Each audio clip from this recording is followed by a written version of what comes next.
তেওঁৰ নিচিনা পৃথিৱীত কোনো নাই আমি কান্দিছোঁ তেওঁৰ কাৰণে আৰু আমি বিজেপি ৰেলী নাহোঁ আমি ছাত্ৰ সদায় বিচাৰি নাহিম এতিয়া বৰ দুখ লাগিছে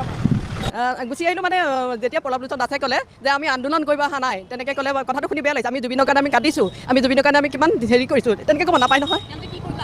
কি কৰিবলৈ আহিছে আমি নাচিব আহিছোঁ নেকি ৰাস্তাত আমি কৈছে আমি আন্দোলন কৰিব অহা নাই তেনেকৈ কৈছে কিয় ক'ব লাগে তেনেকৈ কথা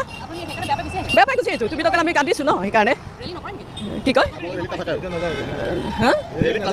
নাযাওঁ আমি যাম ছাত্ৰ সদায় যদি বিচাৰে তেতিয়া যাম এনেকৈ হেৰি বিজেপি পাৰ্টি কিবা পাৰ্টি এনেকৈ আমি নাযাওঁ তেওঁলোকে কি চৰকাৰৰ ওপৰত চৰকাৰ মানে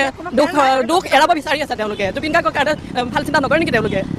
বহুত আমাৰ দুখ লাগিছে তেনেকৈ কোৱাৰ কাৰণে জুবিনৰ প্ৰকৃত অনুৰাগী আমি সেই যিদিনাখন আমি কথাটো শুনিছোঁ সেইদিনত আমাৰ ৰাতি টোপনি নাই ৰাতি ভাত নাই আমি ভাত পানী খাব পৰা নাই আজিও গান এটা শুনিলে আমাৰ বুকু কঁপি আহে গতিকে আমি তেনেস্থলত আজি আমি ৰেলীমত আহিছোঁ যে পল্লৱ লোচন ছাৰে ইমান মানে ভাষণ দিয়াটো কোনো ৰাইজক বুজাব লগা কথা একো নাই আমি ওলাই আহিছোঁ কিহৰ কাৰণে জুবিন অনুৰাগী আমাৰ অসমৰ হিয়াৰ আমতো জুবিন অনুৰাগীৰ কাৰণে আমি ওলাই আহিছোঁ গতিকে ইয়াত আমাৰ আন্দোলনৰ প্ৰশ্নটোৱে নাহে আন্দোলন প্ৰশ্নটো কিয় কৰি দেখাম আমি আন্দোলন কৰিব অহা নাই এতিয়া পলিটিক্স নকৰিবা বন্ধু আৰু এই গানটো জুবিন আমাক লিখে দি দিছে এইটো শুনাই দিছে এইটো পলিটিক্স আমাৰ লাগিছে তেনেকৈ আমাৰ খেলটো বেলেগ যেন লাগিছে আপোনাক গুচি আমাক ন্যায় লাগে আমাক ন্যায় লাগে আমাক ন্যায় লাগে তেতিয়ালৈকে ন্যায় নহয় আমি কেতিয়াও আমি এই বস্তুটো আমি বিজেপি হৈ আমি কোনো হেৰি নকৰোঁ